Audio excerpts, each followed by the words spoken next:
kita akan beribadah dengan tema Generasi Penyembah. Nah, untuk mulai ibadah kita, mari kita berdoa terlebih dahulu. Tuhan, kami bersyukur untuk setiap kasih dan anugerah-Mu atas kami. Bila sebentar kami akan mulai ibadah, berkati ibadah ini dari awal, pertengahan hingga akhir, supaya seturut dengan kehendak-Mu dan berjalan dengan lancar. Ampuni dosa dan kesalahan kami telah berdoa dan mengucap syukur. Haleluya, amin. Amin. Nah, teman-teman yang di rumah, aku ajak untuk kalian untuk bangkit berdiri. Kita akan memuji Tuhan bersama-sama. Bersyukurlah.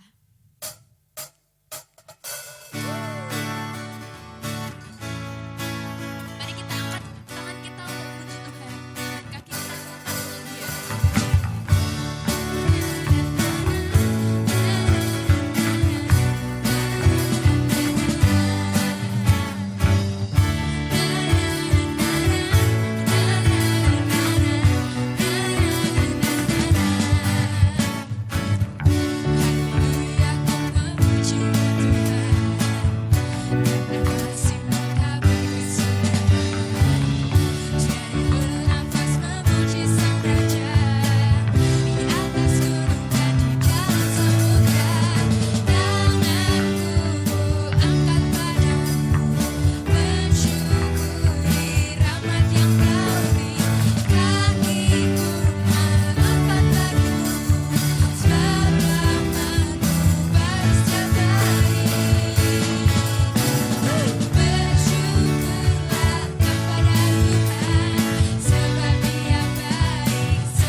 Lagu selanjutnya kita mau lebih bersemangat lagi untuk memuji Tuhan. Datanglah dan bertata.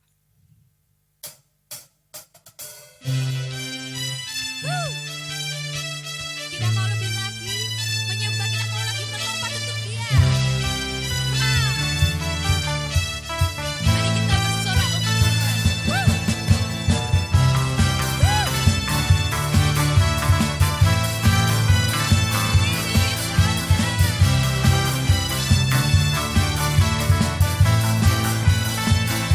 Oh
teman-teman, aku ajak untuk kalian mempersiapkan hati kalian, tubuh kalian, jiwa kalian, untuk bersama-sama kita menyembah, untuk bersama-sama kita mendengarkan firman Tuhan.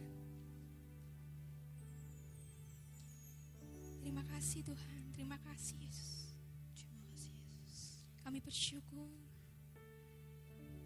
Tuhan.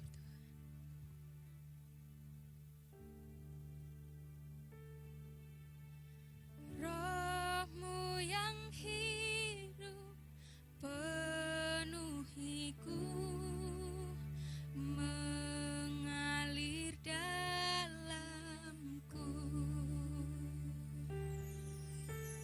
Jiwaku tenang bersamamu dalam naunganmu. Ku buka hati untuk jamahanmu, berserah penuh di hadiratmu,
menyembah Tuhan Allah kami, penyelamat kami Tuhan yang hidup. Kami percaya Tuhan, sebentar lagi Tuhan kami akan mendengarkan firman-Mu.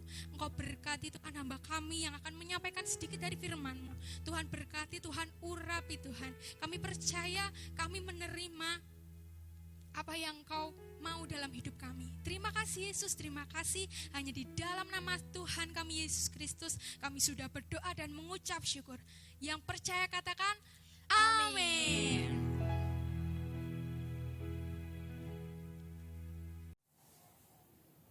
Shalom teman-teman yang terkasih di dalam Tuhan Yesus Kristus.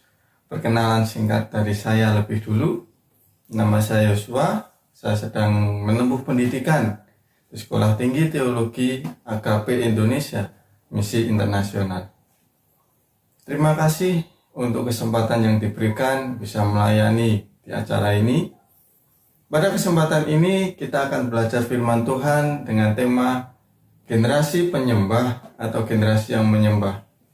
Supaya setiap kita, generasi-generasi di zaman sekarang, menjadi generasi yang memiliki hati untuk Tuhan. Memiliki hati yang mengasihi Tuhan, mencari Tuhan, dan melakukan kehendak Tuhan. Biarlah kita menjadi generasi-generasi yang menjadi terang dimanapun kita berada. Nah, pada kesempatan ini ayat yang diberikan adalah Yohanes pasal 4 ayat yang ke-23 sampai 24. Kita baca bersama-sama. Yohanes pasal 4 ayat yang ke-23 sampai 24. Demikianlah firman Tuhan. Tetapi saatnya akan datang dan sudah tiba sekarang, bahwa penyembah-penyembah benar akan menyembah Bapa dalam roh dan kebenaran. Sebab Bapa menghendaki penyembah-penyembah demikian. Allah itu roh, dan barang siapa menyembah Dia harus menyembahnya dalam roh dan kebenaran. Ini menjadi ayat yang familiar untuk kita. Kita mungkin seringkali melihat, seringkali membaca, seringkali mendengar tentang ayat ini. Entah melalui kutipan khotbah, entah melalui cuplikan ayat-ayat yang diposting di Instagram atau di media sosial. Kita seringkali baca dan melihat ayat ini. Dan ayat ini menjadi ayat yang familiar untuk kita. Tapi pada kesempatan ini kita mau sama-sama belajar, apa sih itu menyembah, apa sih itu penyembahan. Di sini ada 2 poin penting yang perlu kita pahami untuk kita terapkan dalam kehidupan kita setiap hari. Yang pertama, menyembahlah di dalam roh. Nah, menyembah di dalam roh itu yang seperti apa? Kita nggak bisa lepas dari ayat-ayat sebelumnya. Kita lihat ayat ke-19 sampai 21. Di situ perempuan Samaria sedang memberitahu kepada Tuhan Yesus bahwa kami menyembah di gunung ini, kami menyembah di gunung itu, kami menyembah di tempat ini, kami menyembah di tempat itu. Lalu menyembah Tuhan itu harus di Yerusalem dan sebagainya. Jadi dalam cara pandang perempuan Samaria ini, cara berpikir yang dia pahami bahwa menyembah Tuhan itu harus di tempat-tempat tertentu. Harus di sini, harus di sana, harus di gunung ini, di gunung itu, atau di Yerusalem, dan sebagainya. Tuhan Yesus mengajarkan kepada perempuan Samaria ini tentang cara pandang yang seharusnya. Bahwa Allah itu roh. Allah itu roh dan Dia tidak pernah terbatas atau terkurung dalam ruang dan waktu, tempat maupun saat. Sehingga penyembah-penyembahnya pun haruslah demikian. Yang artinya ketika kita menyembah Tuhan, jangan sampai kita dibatasi hanya di tempat-tempat tertentu atau di waktu-waktu tertentu atau di momen-momen tertentu. Tapi haruslah kita menyembah Tuhan itu dimanapun dan kapanpun kita berada. Contoh yang mudah lah, kita seringkali menyembah Tuhan di mana sih? Ketika kita di gereja, kita menyembah Tuhan. Ya, ketika kita persekutuan, kita menyembah Tuhan. Ketika kita komsel, kita menyembah Tuhan. Ketika kita PA, kita menyembah Tuhan. Hanya di tempat-tempat tertentu atau di momen-momen di mana kita datang ke acara yang bertema rohani, disitulah kita menyembah Tuhan.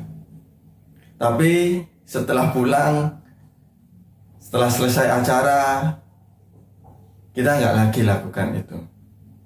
Nah, ini menjadi sebuah perenungan pribadi untuk setiap kita masing-masing.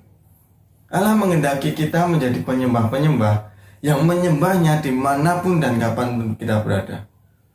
Contoh sederhana adalah ketika kita ada di rumah. Apakah kita juga menyembah Tuhan seperti saat kita datang di gereja, di komsel, di persekutuan, dan di acara rohani lainnya? Ketika di rumah, apakah kita juga memberikan waktu kita untuk membangun relasi pribadi dengan Tuhan, memuji Tuhan, menyembah Tuhan, memuliakan Tuhan, atau nggak sama sekali? Kita hanya menjadi orang-orang Kristen yang momentum saja. Ketika datang di acara-acara tertentu atau di tempat-tempat tertentu, nah disitulah kita menyembah. Tapi ketika kita pulang, ketika kita selesai, sudah nggak ada lagi penyembahan yang kita lakukan di hadapan Tuhan. Nah, ini menjadi sebuah perenungan kita masing-masing. Karena Tuhan menghendaki kita menyembah Tuhan dimanapun dan kapanpun. Ketika kita di rumah, ya mari kita tetap menyembah Tuhan.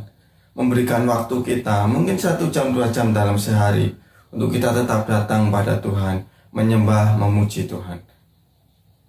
Kapanpun ketika mungkin kita berkegiatan, kita menyembah Tuhan. Dalam hati aja. Tapi yang penting hati kita senantiasa terus connect dengan Tuhan. Jangan ketika naik motor kita menyembah Tuhan lalu angkat tangan tutup mata. Nah, itu menyembah Tuhan plus mendekatkan diri kepada Tuhan. Tapi yang penting hati kita senantiasa terus connect sama Tuhan dimanapun dan kapanpun kita berada. Bangun relasi dengan Tuhan dimanapun dan kapanpun kita berada. Itulah penyembahan yang Tuhan kehendaki untuk setiap kita. Itulah penyembahan yang Tuhan mau dari kita. Memiliki hidup yang senantiasa menyembah Tuhan, memuji Tuhan, datang pada Tuhan, kapanpun dan dimanapun. Bukan menjadi momentum-momentum saja. Atau bahasanya Kristen hari Minggu. Kalau Minggu datang menyembah Tuhan, Senin sampai Sabtu entah kemana. Nah, bukan demikian. Jadi poin yang pertama, menjadi generasi penyembah adalah menyembahlah Tuhan dimanapun dan kapanpun kita berada. Di rumah, di kamar, apapun yang sedang kita lakukan, mari kita terus menyembah Tuhan. Biarlah hati kita terus connect sama Tuhan. Biarlah hati kita terus dekat dengan Tuhan, memiliki relasi dengan Tuhan. Jika hari ini masih menjadi Kristen yang momentum, jangan putus asa, jangan down. Mari kita bangkit, mari kita belajar, mari kita kembali untuk menjadi penyembah-penyembah yang Tuhan kehendaki. Itu yang pertama. Yang kedua, menyembah dalam roh dan kebenaran. Apa sih kebenaran? Ya, kebenaran itu selalu tertuju kepada firman Tuhan. Karena tidak ada kebenaran selain daripada firman Tuhan. Di dalam firman ini, Tuhan memberikan banyak sekali pengajaran tentang penyembahan. Tetapi pada kesempatan ini hanya satu yang ingin saya sampaikan, yaitu bahwa penyembahan itu selalu berbicara tentang hati. Dalam Matius pasal 15, Tuhan Yesus menegur bangsa Israel atau mengkritisi ahli-ahli Taurat dan orang-orang Farisi. Yesus katakan dengan begitu keras, bangsa ini memuliakan aku dengan bibirnya, dengan mulutnya, padahal hatinya jauh daripadaku. Ahli Taurat dan orang-orang Farisi itu memiliki hidup yang dalam tanda kutip ibadahnya itu luar biasa.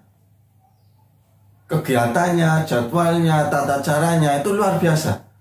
Tetapi mereka selalu dikritik oleh Tuhan Yesus. Mereka selalu ditegur oleh Tuhan Yesus. Kenapa?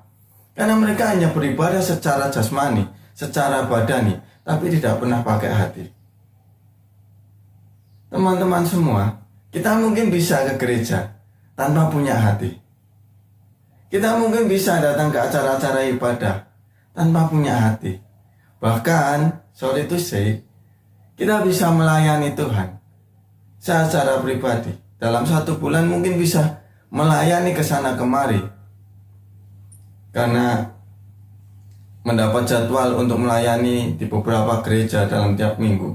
Saya bisa melayani tanpa punya hati. Kenapa? Karena banyak motivasi untuk diri sendiri, bukan hati untuk Tuhan. Dan itu bukan penyembahan. Jadi penyembahan yang Tuhan kehendaki dalam hidup kita adalah mari kita menyembah Tuhan itu dengan hati. Tanpa hati kita nggak mungkin lakukan poin yang pertama tadi. Tanpa punya hati kepada Tuhan, kita nggak mungkin mau untuk mencarinya dimanapun dan kapanpun kita berada. Tanpa punya hati kita nggak punya kerinduan untuk membangun relasi dengan Tuhan. Tanpa punya hati kita nggak mungkin punya keinginan untuk mencari Tuhan dan mencari kehendaknya. Tapi dengan hatilah. Itu yang terutama dan itu yang penting dalam setiap penyembahan kita. Miliki, belajar, berdoa pada Tuhan. Biarlah kita memiliki hati yang senantiasa mencari Tuhan, hati yang senantiasa mengasihi Tuhan, hati yang senantiasa rindu dekat dengan Tuhan, bertemu dengan Tuhan, mencari kehendaknya dalam hidup kita. Hati yang tulus, hati yang sungguh-sungguh, hati yang serius, hati yang benar-benar ingin datang, ingin bersekutu, ingin dekat dengan Tuhan. Karena tanpa hati, memiliki hati, kita bukan sedang menyembah. Sekalipun kita datang ke tempat-tempat atau ke acara-acara rohani, kita bukan sedang menyembah. Kita hanya sedang beragenda dengan tema yang rohani. Kita hanya sedang berkegiatan dengan tema yang rohani. Tapi penyembahan selalu bicara soal hati. Jadi jika hari ini teman-teman, mari koreksi hati kita masing-masing. Apakah kita punya hati untuk Tuhan? Ataukah selama ini kita mungkin hanya sekedar beragenda dan berkegiatan saja dalam lingkup yang rohani?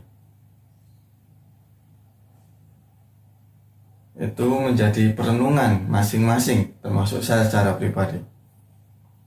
Mari kita belajar, mari kita bangkit, mari kita bangun kembali hidup kita untuk menjadi generasi-generasi menyembah. Dasarnya dari miliki hati untuk Tuhan. Ketika kita punya hati untuk Tuhan, kita mengasihi Tuhan, kita pasti rindu untuk mencarinya dimanapun dan kapanpun kita berada. Dan itulah penyembahan yang Tuhan mau. Yang terakhir, penyembahan itu selalu berbicara tentang hidup kita. Penyembahan bukan hanya bicara tentang liturgi atau tata cara, tapi berbicara tentang kehidupan kita setiap hari dan bagaimana kita menjalani hari-hari kita. Roma 12 ayat 1 jelas berkata, ibadah yang sejati itu ketika kita menyerahkan hidup kita kepada Tuhan.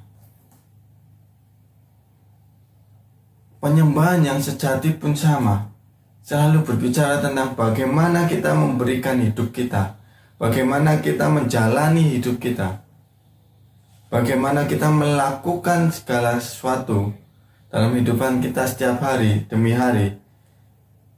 Itu harus sesuai atau seperti yang Tuhan mau dan Tuhan kehendaki. Penyembahan selalu berbicara soal itu.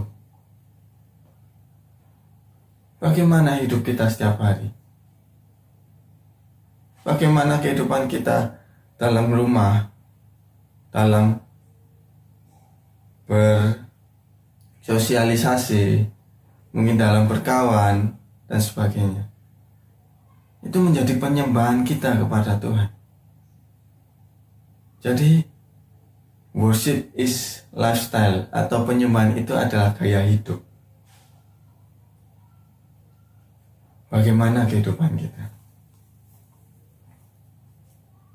Mari merenungkan, bagaimana pikiran kita?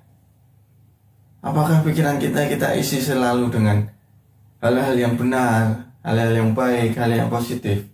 Atau sebaliknya, pikiran kita seringkali penuh dengan hal-hal yang gak karu-karuan. Mata kita mungkin, kita pakai untuk apa mata ini? Memandang Tuhan dan jiwa-jiwa, memandang Tuhan dan kehendaknya, atau memandang hal yang lain? Memandang hal yang teman-teman pasti tahu lah. Memandang mungkin kelemahan orang lain, memandang mungkin kesalahan orang lain, dan sebagainya. Bagaimana lidah bibir kita ini? Apakah kita pakai senantiasa dalam hidup ini untuk memuji, memuliakan Tuhan? Untuk menjadi berkat buat orang lain? Atau sebaliknya? Dari mulut ini banyak hati yang tersakiti. Dari mulut ini banyak hati yang kita kecewakan. Dari mulut ini banyak hati yang kita lukai. Dari mulut ini banyak hati yang telah kita hancurkan perasaannya tanpa kita sadari. Bagaimana dengan hati kita? Apakah hati kita sudah kita serahkan sepenuhnya kepada Tuhan? Atau kita masih punya berhala masing-masing? Mungkin teman-teman bertanya, berhala kan bukannya menyembah patung, menyembah dewa, menyembah pohon, dan sebagainya. Ya bisa demikian, tetapi yang perlu kita mengerti, berhala adalah segala sesuatu, apapun dan siapapun yang menggeser posisi Tuhan menjadi yang pertama dan terutama dalam hati kita. Itu berhala. Jadi berhala bukan hanya sekedar kita sembah patung, sembah pohon, sembah batu dan sebagainya, enggak.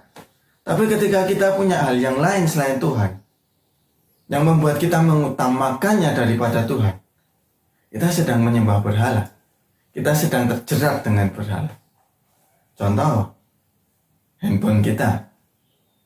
Ketika kita lebih menghabiskan hidup kita, bahkan mengutamakan handphone kita daripada Tuhan, sederhananya bangun pagi, mana yang dicari? Tuhan atau handphone? Itu pun menjadi sebuah berhala buat kita. Berarti bagi kita, handphone lebih utama daripada Tuhan. Mungkin hobi kita, kesenangan kita lebih mengutamakan itu daripada Tuhan.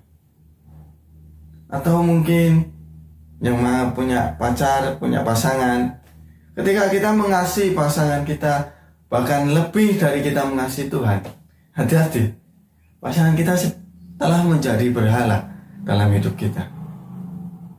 Jika seperti saya di dunia kerja, mungkin pekerjaan jauh lebih diutamakan, lebih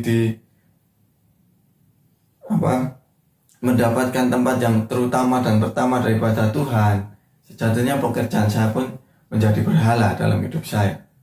Atau mungkin keuangan, saya lebih mengutamakan uang daripada Tuhan. Nah, itu pun juga penyembahan kepada berhala. Saya terjebak dalam menyembah berhala atau terjebak dalam menduakan Tuhan, menomorssekiankan Tuhan. Itu hati kita. Nah, bagaimana kita menjalani hidup kita ini? Apakah kita sudah pakai segala hidup kita ini untuk memuliakan Tuhan, memuji Tuhan, menyenangkan hati Tuhan, melakukan apa yang Tuhan kehendaki, hidup seturut dengan kebenaran firman Tuhan, atau sebaliknya? Kita seringkali lebih mengikuti arus dunia, kita lebih sering ikut apa yang dunia tawarkan.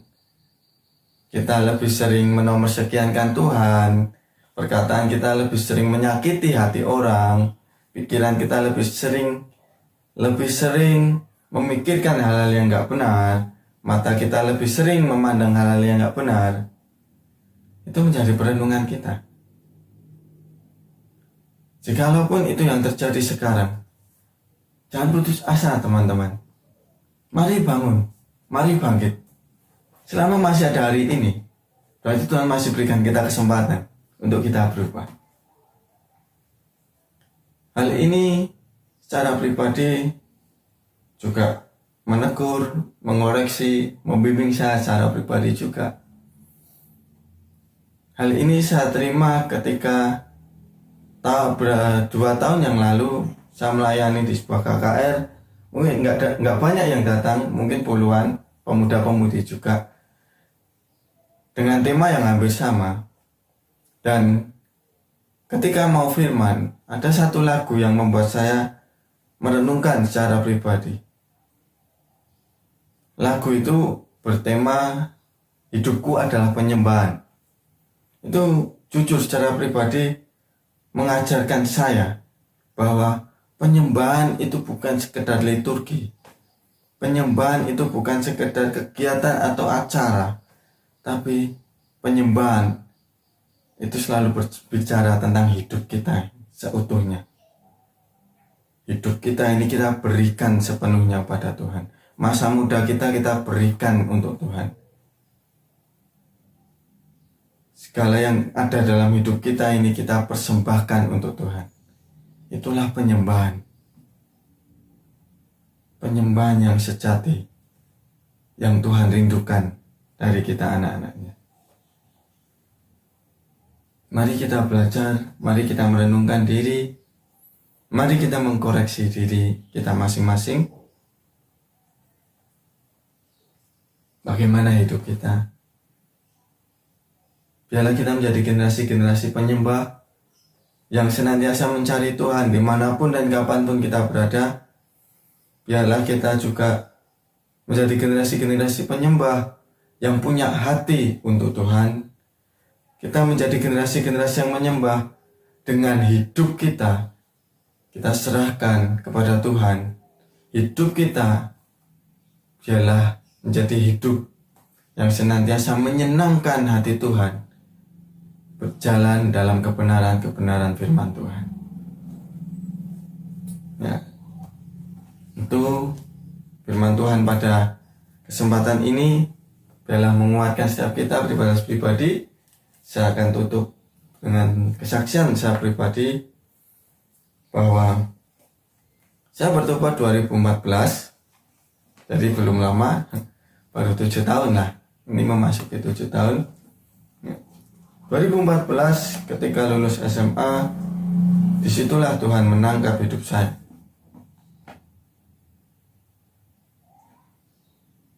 Sebelumnya gimana? Ya, tahulah. Saya adalah orang yang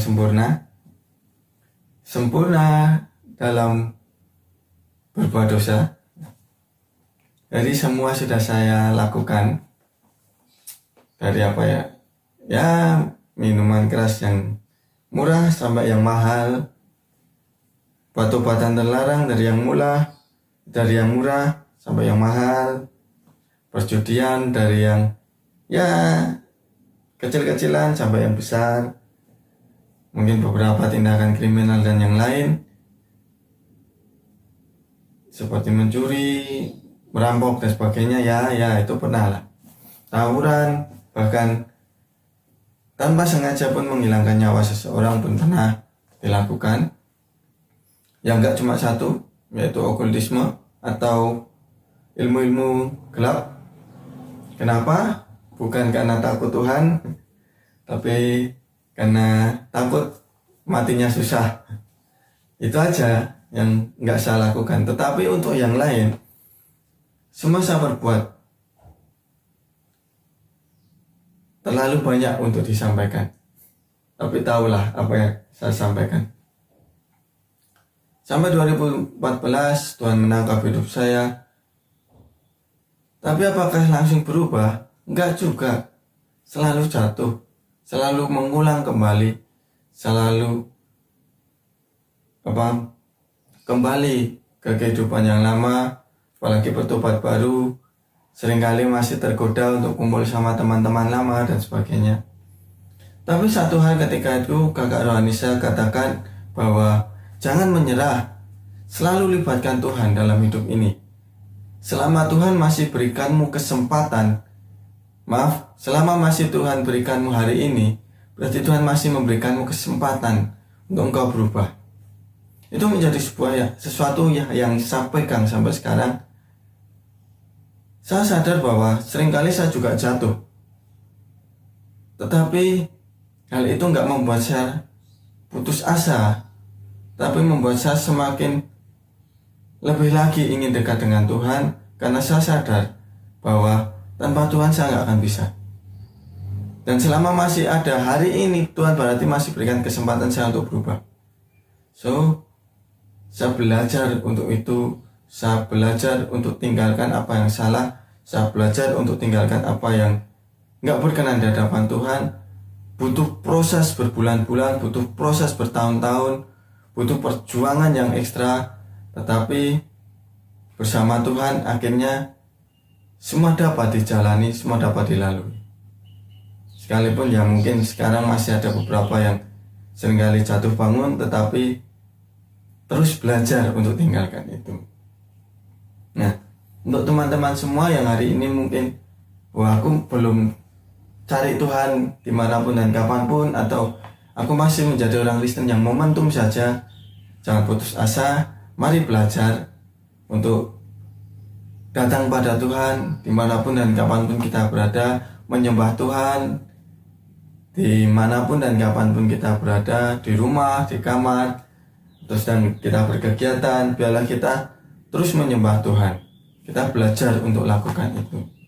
Jika hari ini kita masih menjadi orang-orang Kristen yang berkegiatan atau beribadah hanya secara badani atau secara jasmani, kita belajar, kita berdoa, minta Tuhan berikan kita hati.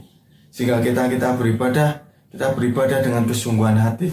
Ketika kita persekutuan dengan kesungguhan hati. Ketika kita melayani dengan kesungguhan hati.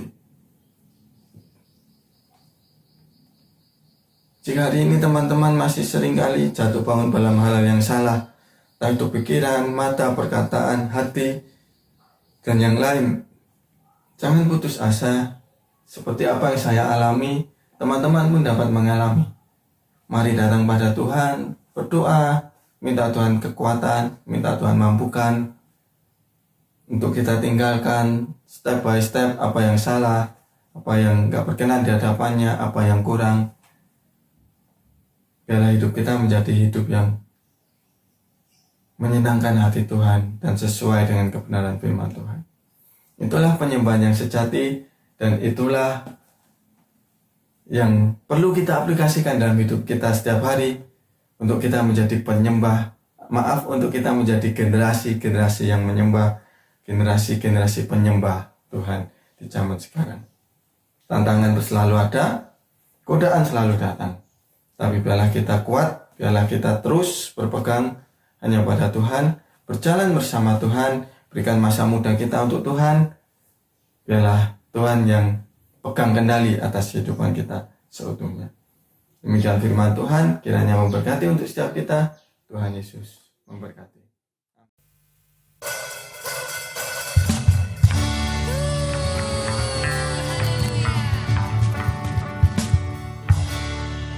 Oke, semoga firman Tuhan yang kita dengarkan hari ini dapat kita lakukan dalam kehidupan kita sehari-hari. Nah, sekarang kita akan mengakhiri ibadah Jumat kita hari ini dengan satu pujian, yaitu Terima Sukacita Surga.